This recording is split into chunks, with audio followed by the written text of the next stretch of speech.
The Royal Air Force called it unsuitable for combat patrol. The British returned every one they were given. Inside the United States Navy itself, senior officers preferred a different aircraft. They called it a compromise. They called it the ugly sister of the patrol fleet. By the end of the Second World War, this aircraft would sink more enemy ships than any other American patrol bomber. It would kill 10 German submarines in the Atlantic. It would save more downed aviators in the Pacific than every other rescue type combined, and almost no one would remember its name. This is the story of the Martin PBM Mariner, the flawed flying boat that the United States Navy nearly cancelled before it ever fought. To understand how it came to exist at all, you have to go back to the autumn of 1936. The world was sliding towards something it could not name yet. The German Kriegsmarine was building submarines faster than anyone in Washington wanted to admit. The Imperial Japanese Navy was constructing what would become the largest combatant fleet in the Pacific Ocean. And the United States Navy looked at its primary patrol aircraft and saw something it could no longer pretend was enough. The consolidated PB4Y Catalina was a fine machine. It was reliable.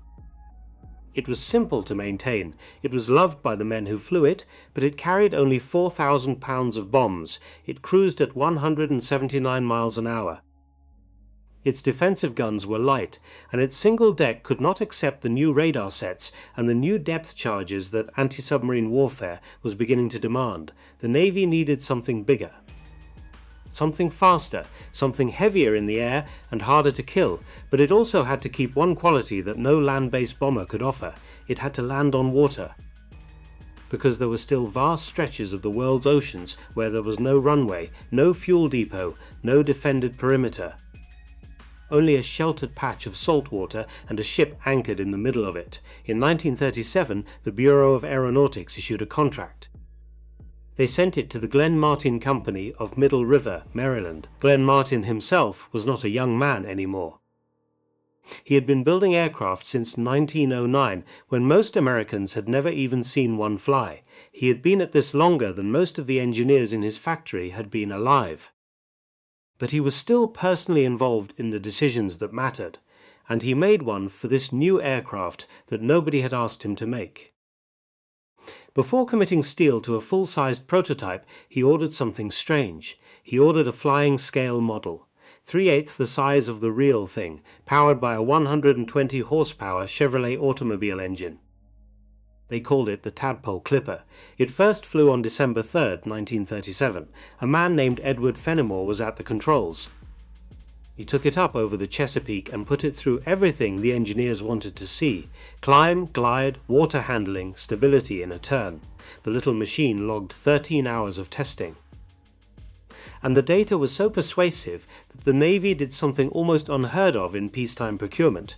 They ordered 20 production aircraft for $5.3 million. Before the real prototype had even been built, Glenn Martin had bet on the science, the Navy bet on Glenn Martin, and both of them were about to be tested. The full-size prototype was designated the XPBM-1, Bureau number 0796. It rolled out of the factory at Middle River early in 1939. On February 18th, it made its first flight. What happened in the air that day nearly ended the program. The horizontal stabilizer was flat, the twin vertical fins were perfectly upright, and the tail flapped in flight. It flapped with severe and dangerous flutter. The pilots could feel it through the controls. Directional stability was poor. The yaw axis was on the edge of being uncontrollable. One internal assessment, written in the careful language of engineers who do not want to put a man in a coffin, described the aircraft as marginally controllable. That phrase means nothing if you have never flown an airplane. It means everything if you have. The Navy nearly walked away. Glenn Martin's team went back to the wind tunnels. The fix they found was simple. It was also brutal in the way that aviation engineering sometimes has to be. They gave the horizontal stabilizer 10 degrees of upward dihedral. They left the vertical fins mounted at right angles to the new stabilizer, and the fins as a consequence tilted inward, that tilted twin tail, the one that became the Mariner's signature silhouette. The one that pilots described as elegant, the one that aviation historians would later study as a clever piece of design. It was none of those things, it was repair. It was a patch. It was a desperate response to an airframe that almost wasn't going to work. And for the next 25 years, the most distinctive feature of the Martin Mariner would be a permanent reminder of how close the United States Navy came to cancelling the entire program in February of 1939. The production aircraft, when it finally came, was different in every way that mattered. The standard mid-war combat variant was called the PBM 3D. It carried two Wright R2600 twin Cyclone engines, 14 cylinders each, air-cooled 1900 horsepower per side. Its wingspan was 118 feet, its loaded weight was 58,000 pounds. It cruised low and steady at 135 miles an hour, and it pushed 211 at full power. It carried 4,000 pounds of bombs on a routine patrol. 8,000 if the mission was worth the risk. 850 caliber Browning machine guns lived in 5 powered turrets, and the men who manned them knew that on a long patrol those guns were the only thing standing between them and a German fighter that had spotted them first. The first squadron, designated VP-55, was commissioned on the 1st of August 1940. The location was Norfolk, Virginia. The commanding officer was a lieutenant commander named A.B. Vosseler. He had grown up in an America that did not yet know it was about to be at war, and he was given an aircraft that was supposed to fight German submarines in the open Atlantic. The first Mariner arrived a month later. By May of 1941, the squadron had been redesignated VP-74. They were operating out of Argentia, Newfoundland. They were flying convoy-esque over the North Atlantic. The German submarines were already out there. The shooting had already started. America just had not officially admitted it yet. In July of that year, 2 of the Argentia aircraft were fitted with British ASV radar, air-to-surface vessel radar, a British invention given to American crews because the British had built it first and the Americans had not yet built anything as good. Those 2 aircraft became the first operational radar-equipped aircraft in the entire United States Navy. The Mariner was already doing things no one had asked it to do, but it still had critics. And they were not all on the German side. In October of 1943, the Royal Air Force received 32 Mariners. They were designated Mariner GR1. They were assigned to No. 524 Squadron at Oban in Scotland. The squadron's job was to evaluate the aircraft for British coastal patrol work. For 2 months, they tested it. They flew it, they wrote reports. In December of 1943, No. 524 Squadron was disbanded. Not a single operational sortie was flown. The British returned every aircraft to the Americans. They placed new orders for more Sunderland flying boats, which they preferred. And the verdict from the Royal Air Force, the most experienced maritime patrol force in the world, was clear. The Martin Mariner was not, in their opinion, suitable for combat patrol. That assessment would prove to be one of the great misjudgments of the war. Because by the time the Royal Air Force was writing the Mariner off in Scotland, the Mariner had already killed its first German submarine. It had already drowned a Knight's Cross holder in the Western Atlantic, and it had already begun what would become the most concentrated anti-submarine campaign by a single aircraft type in the entire Western Hemisphere.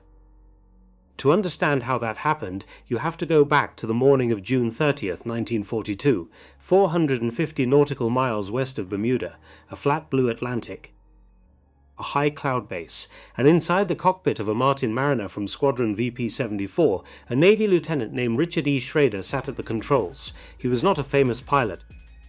He was not a celebrated ace. He was a man at work doing what the Navy paid him to do. Patrol, search, listen, wait.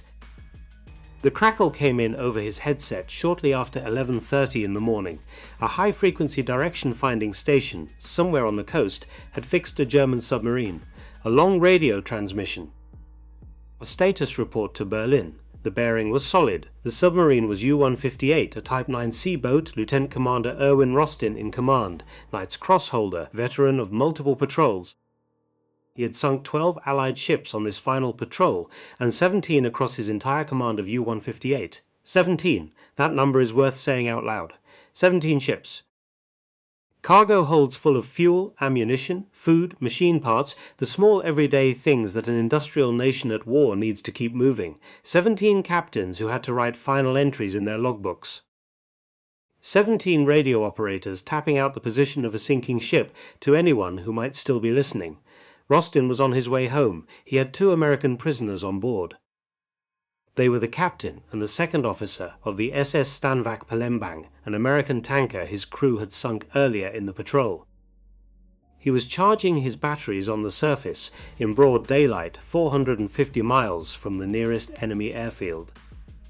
He had no reason to believe he was in any danger he could not see.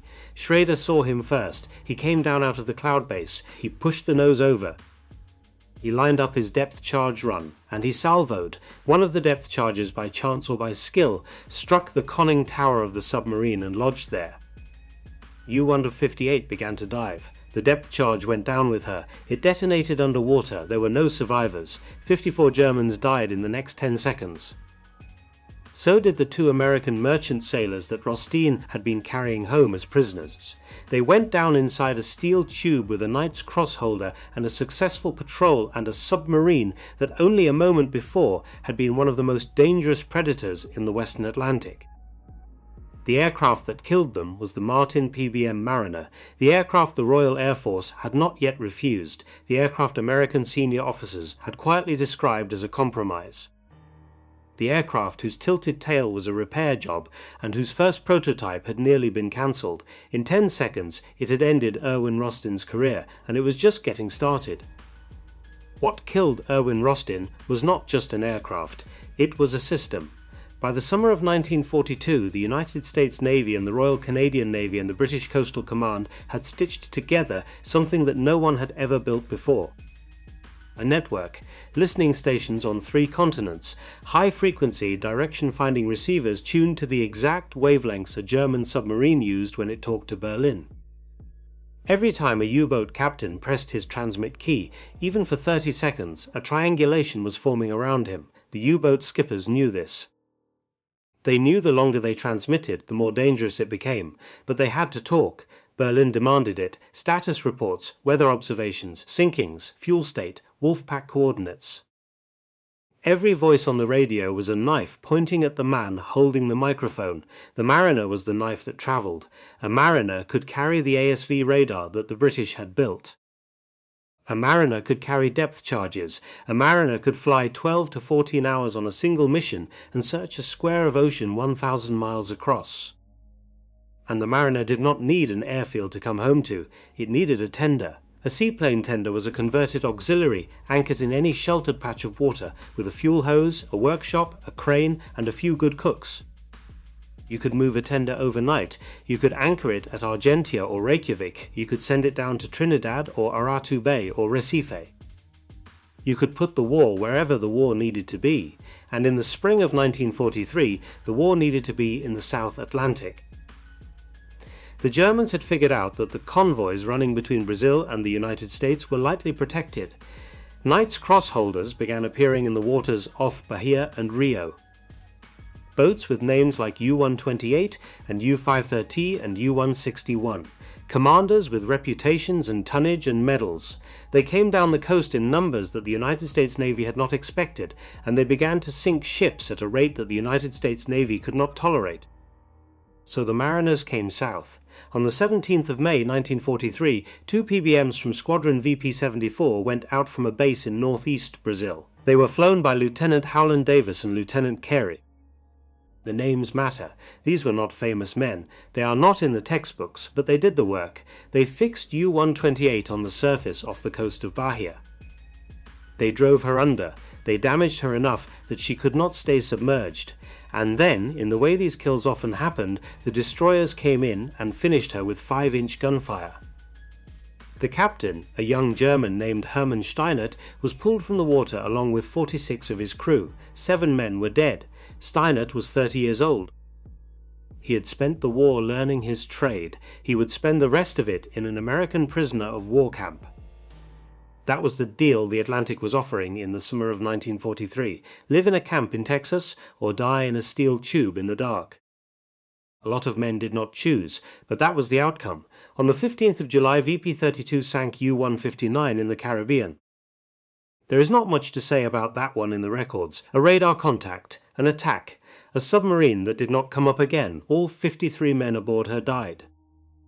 Most of them had been at sea for the better part of a month. 4 days later, on the 19th of July, off Santa Catarina, a young lieutenant junior grade named Roy Whitcomb of VP-74 took off in a Mariner that his crew had nicknamed the Nickel Boat. Nobody alive today remembers exactly why. The name was painted on the nose in the way that crews painted things on the nose to remind themselves that the airplane was theirs, that they had touched it, that they were not just passengers in a flying machine that the Navy owned. Whitcomb found U-513. The German commander was Friedrich Guggenberger. He was 28 years old. He held the Knight's Cross. He had earned it in the Mediterranean, where he had torpedoed and sunk the British aircraft carrier HMS Ark Royal in November of 1941. He was, by any honest measure, one of the most successful submarine officers the Kriegsmarine ever produced. Whitcomb's Mariner came in low. The depth charges went into the water. U-513 broke apart and went down. 46 men died inside her. Guggenberger and 6 others surfaced in the wreckage and were picked up. The Knight's Cross holder went into an American prisoner of war camp in Arizona, where he would survive the war, return to West Germany, and eventually retire as a rear admiral in the new German Navy. The Mariner had not just sunk a submarine, it had captured a future flag officer of a country that did not yet exist. A week later, on the 26th of July, a Mariner from VP-32 destroyed U-759 east of Jamaica. 2 days after that, on the 28th, another Mariner of VP-32 killed U-59 in the Mona Passage between Hispaniola and Puerto Rico. 47 men were aboard U-359 when the Mariner found her. 47 men were dead an hour later. There were no survivors. There was nothing to interrogate, nothing to pull from the water, nothing to send back to Norfolk in a sealed report. Just an oil slick and silence and a German submarine that would never reach Lorient again. That is the rhythm of anti-submarine warfare in the summer of 1943. A boat goes out. A boat goes down. The men who killed it have lunch on the tender. The men who died in it do not. Then came U-199.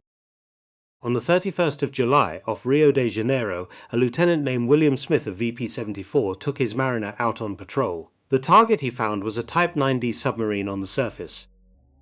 The German captain, Hans-Werner Krauss, had a choice. He could dive and try to outlast the attack, or he could stand and fight. He had 4 heavy anti-aircraft guns on the deck of his boat. He had a trained crew. He had pride. He chose to fight. Smith made his first attack run from the side.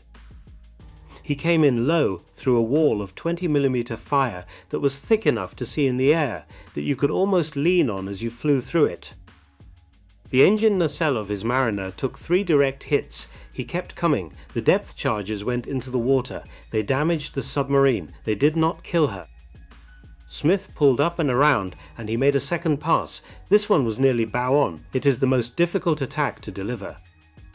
The German gunners had a stationary target coming straight at them.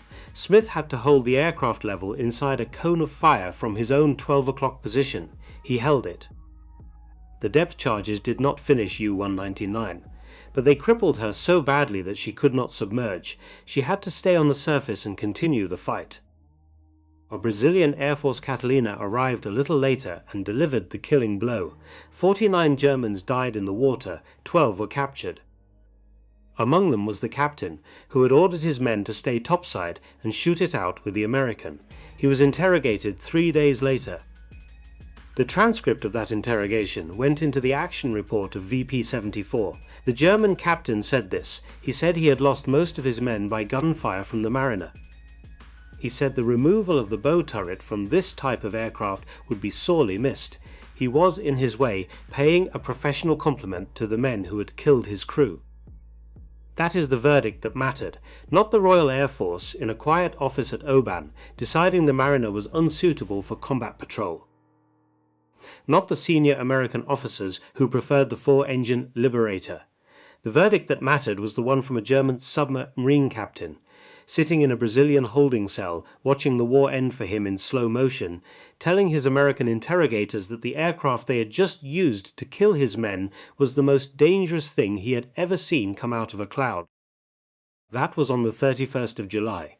3 days later, the Mariner began to find out what it cost to kill a U-boat that fought back. On the night of the 3rd of August, off Trinidad, a lieutenant junior grade named Clifford Cox of VP-205 made a radar attack on U-572. He found her in the dark. He came down low. He pressed the attack home. The submarine's anti-aircraft gunners saw him. They fired. They hit. Cox's Mariner went into the Caribbean. U-572 went down too. The damage was that severe. But she did not surface again, and Cox's aircraft did not surface again, and when the search aircraft arrived in daylight, there was nothing left to find but oil and silence. 12 Americans died in that Mariner, 47 Germans died in that submarine. There were no survivors. From either side, it was the first Martin Mariner ever lost in combat to an enemy submarine. It was killed by the boat it had just killed. And the two crews, who had spent the last few minutes of their lives trying to murder each other in the dark, went to the bottom of the same patch of ocean within minutes of each other. A young lieutenant, an entire American crew, an entire German crew, all of them under the same water, in the same darkness by the morning of the 4th of August 1943.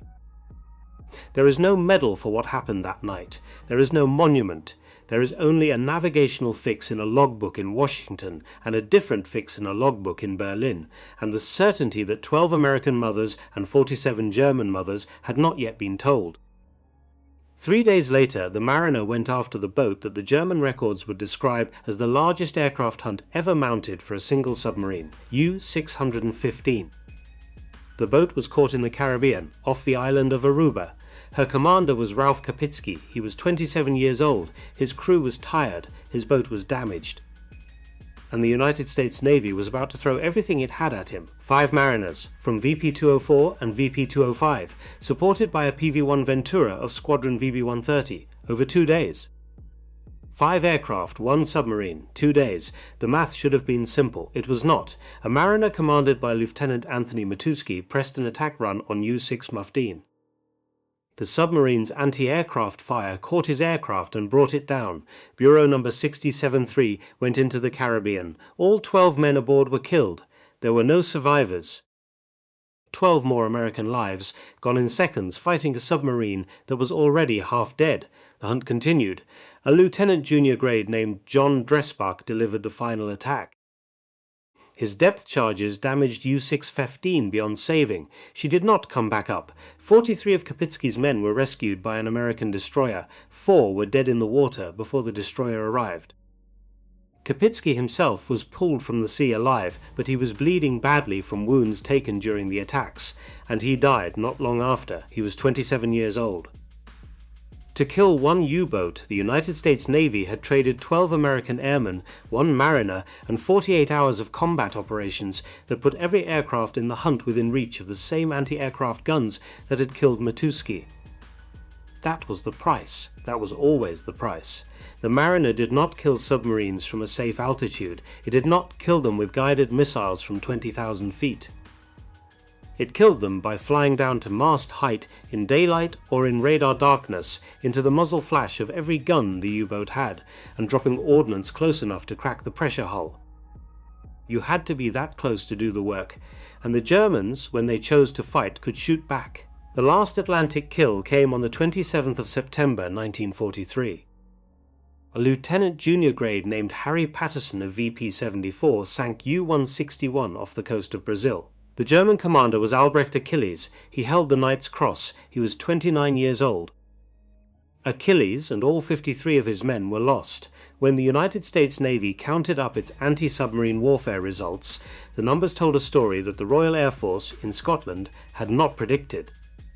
Of 29 German submarines killed by Navy patrol aircraft in the Atlantic during the war, 10 had been killed or shared by Martin Mariners, 10 out of 29, 34%. A single aircraft type, the one that critics had called unsuitable for combat patrol, had accounted for more than a third of every U-boat the United States Navy Patrol Aviation Arm had managed to destroy. The Mariner had also lost crews. It had lost Cox and his 12 men. It had lost Matuski and his 12 men. It had lost aircraft in accidents, in storms, in landings on water that was rougher than the manuals said it should have been. The men who flew it knew by the autumn of 1943 that this was not an easy way to make a living. It was a long, slow, methodical way to die if anything went wrong over an empty ocean, but it worked. And by the time the German submarines had largely been driven out of the Western Atlantic, the United States Navy was already moving the Mariner to a different ocean, a different war, a different enemy. On the 1st of October 1944, a lieutenant named Floyd Wardlow of Squadron VPB-16 took off from Saipan. Saipan was a captured island in the Mariana Group. The Japanese had held it through some of the most brutal fighting of the war. The Marines had taken it in June. By the autumn, the Seaplane base on Tanapag Harbor was open for business, and the mariners were flying long patrols across the Western Pacific. What Wardlow found that morning was a Japanese submarine on the surface, I-177, a boat that had been operating in support of Imperial Japanese Navy operations throughout the South Pacific. Wardlow attacked with a new weapon, the Mark 24 acoustic homing torpedo, codenamed Fido. It was an air-dropped weapon that listened for the sound of a submarine's propellers and steered itself toward them. It was in 1944 one of the most secret weapons in the American arsenal. The Fido went into the water beside I-117. It found her. It crippled her. Wardlow stayed on the contact and vectored in the hunter-killer group built around the escort carrier USS Hoggett Bay. 2 days later, on the 3rd of October, the destroyer escort USS Samuel S. Miles finished I-177 with Hedgehog projectors. 101 Japanese sailors were aboard her. All of them died. The Mariner had just killed in the Pacific. The Atlantic was largely over. The U-boats had been driven back. The convoys were getting through. The big oceans of the war were beginning to shift. But the Pacific was a different kind of ocean. It was bigger, the distances were longer. The enemy fleet was scattered across 10,000 miles of water and islands. There were almost no airfields out there.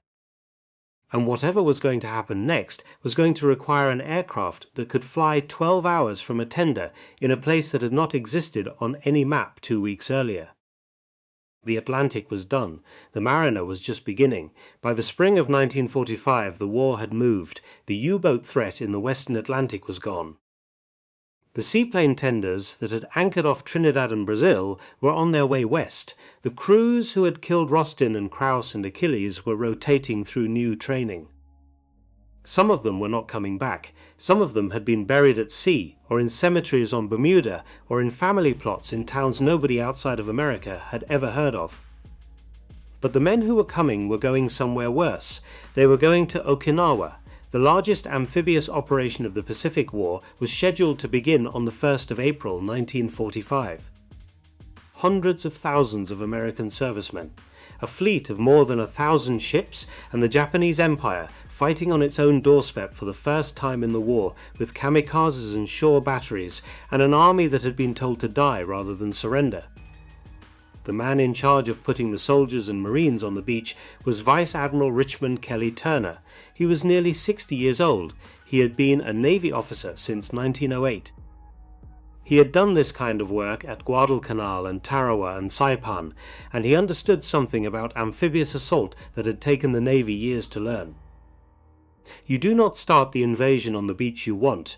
You start it on a small island next to the beach you want, 6 days early where the enemy is not expecting you. You take that small island, and then, while the main fleet is still rolling toward the real target, you turn the small island into a forward base. The small island Turner chose was Kerama Retto, a group of rocks and harbors 15 miles west of Okinawa. The American forces went ashore there on the 26th of March 1945. They took it in 3 days, and inside the sheltered anchorage at Aka, in waters that the Japanese Empire had controlled the week before, the United States Navy established a forward seaplane base. 15 tenders dropped anchor: USS Norton Sound, Pine Island, Hamlin, St. George, Yakutat, Bering Strait, Kenneth Whiting, Gardiner's Bay, Chandler, Curtis, and several more. They came in slow, with their cranes and their workshops and their fuel hoses, and they tied up to buoys in a harbour that had been Japanese sovereign territory 4 days earlier. At peak operations, 6 squadrons of Martin Mariners were flying out of that anchorage: VPB-13, VPB-18, VPB-26, VPB-27, VPB-208. They were flying patrols of 600 to 1,000 miles. across the East China Sea, the Tsushima Strait, the west coast of Korea, the Yellow Sea, southern Kyushu. They were the eyes and they were the killers of the most ambitious flying boat operation in the history of warfare. What followed was carnage for Japanese coastal shipping. VPB-18 alone, in just 3 months, sank 44 ships and shot down 10 Japanese aircraft. 44 ships. That number is worth pausing on. In 3 months, from one squadron, operating from a harbour that had not existed on any American map 90 days earlier. On the 5th of May 1945, 2 mariners of that squadron sank 4 ships totaling 7,500 gross tons off the Korean coast in a single mission. The Japanese merchant marine, which had been the iron pipeline supplying the Imperial Army on the mainland, was being strangled one tanker at a time, one freighter at a time, one coastal trawler at a time, by aircraft that had been called unsuitable for combat patrol. On the 15th of May, a formation led by Lieutenant Marvin Hart of VPB-18 was intercepted by 3 Japanese fighters from the elite 343rd Naval Air Group.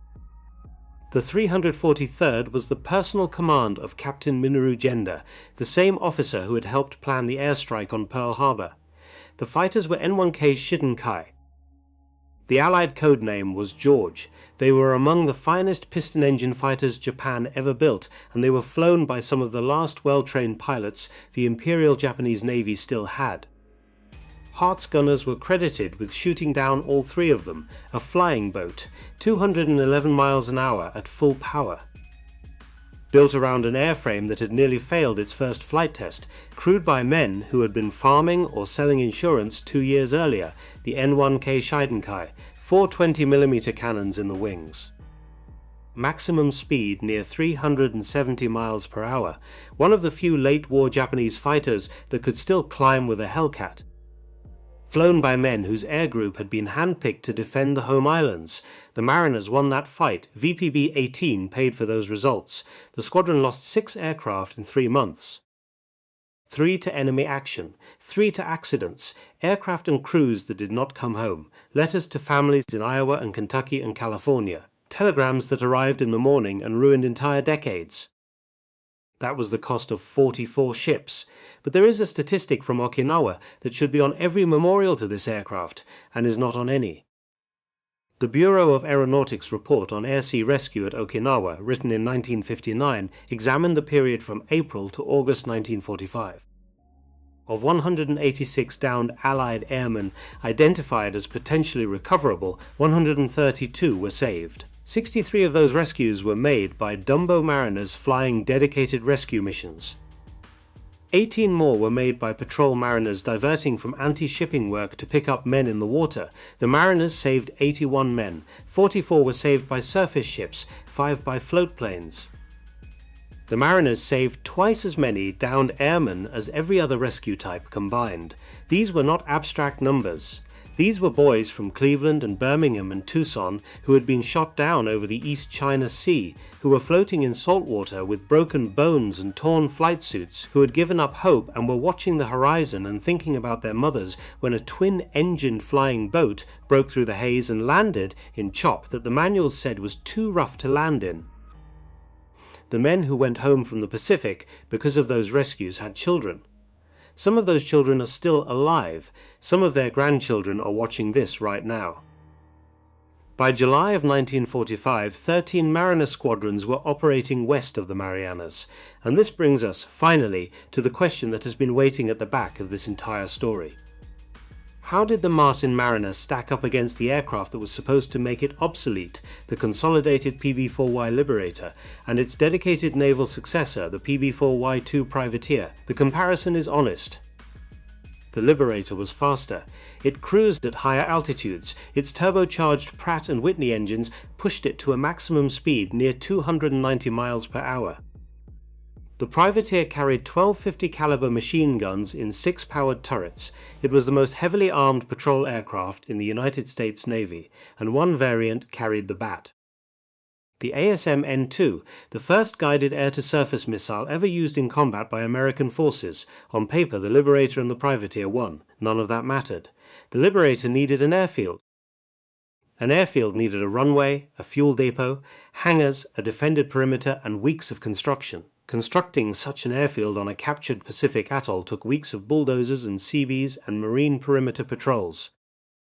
By the time you could land a Liberator on a new Pacific island, the war had already moved 1,000 miles past it. The Mariner could fly from any sheltered patch of water from the day a tender dropped anchor. In the Atlantic, that meant Argentia and Reykjavik and Bermuda and Trinidad and Aratu Bay and Recife. In the Pacific, it meant Saipan and Ulithi and Iwo Jima and Kerama Retto. The Liberator could only follow the airfield builders. The Mariner went where the tender went. And the tender could be anywhere. The result is in the kill totals. 10 U-boats in the Atlantic, 44 Japanese ships in 3 months from one squadron, 81 pilots rescued. The Privateer's Bat missile, for all its technical sophistication, sank only a handful of ships in the closing weeks of the war. The Mariner had been sinking ships for 3 years. 1,366 Martin Mariners were built between 1940 and 1949. They were all built at a single factory in Middle River, Maryland, where Glenn Martin had bet his company on a flying scale model with a Chevrolet engine. The Coast Guard retired its last PBM-5G from San Diego in 1958. The United States Navy retired the type in 1956 when V-50 transitioned to the Martin PBM Mariner, which was a direct development of the Mariner airframe. The Marlin served until 1967. The Argentine Navy flew Mariners until May of 1962. The Uruguayan Navy flew the final example anywhere in the world, retiring her on the 3rd of February 1964. From first flight to last flight, 25 years. Today, exactly one intact Mariner survives, PBM-5A, Bureau number 122271. She is on display at the Pima Air and Space Museum in Tucson, Arizona. She wears the markings of a post-war transport squadron. She has 1,326 flight hours on her airframe. She is the only one. There are no others. The wrecks lie under Lake Washington, on Thurston Island in Antarctica, at the bottom of the Caribbean, at the bottom of the East China Sea. Captain Eric Brown was the British test pilot who flew 487 distinct aircraft types and assessed nearly every significant naval aircraft of the war. He flew the Messerschmitt and the Zero. He flew the Sea Fury and the Corsair. He flew aircraft that nobody else dared to fly. He never flew the Martin Mariner. The aircraft was simply too far outside the Royal Navy's carrier-focused requirements, so the historical record lacks the one assessment that would normally settle the question of an aircraft's quality. The Mariner was famous in its own service, and almost unknown to everyone else. It is the aircraft that the United States Navy used to kill 10 German submarines. The aircraft that drowned Erwin Rosten off Bermuda, Albert Achilles off Brazil, and the entire crew of U-359 in the Mona Passage. The aircraft that flew Smith through 20mm fire over Rio. The aircraft that took Cox into the dark and never brought him back. The aircraft that took Matuski and his 12 men into the Caribbean and left them there. The aircraft that turned Kerama Retto into the most ambitious flying boat operation in history. The aircraft that sank 44 Japanese ships from one squadron in 3 months. The aircraft that saved 81 American boys out of the water and flew them home to families they thought they would never see again. Not the fastest, not the most famous. Not the most beautiful airplane the Second World War ever produced, but the one that flew where the war actually was, and killed what was actually there. The records prove it. The documents confirm it. The ocean remembers, even if the rest of us forgot.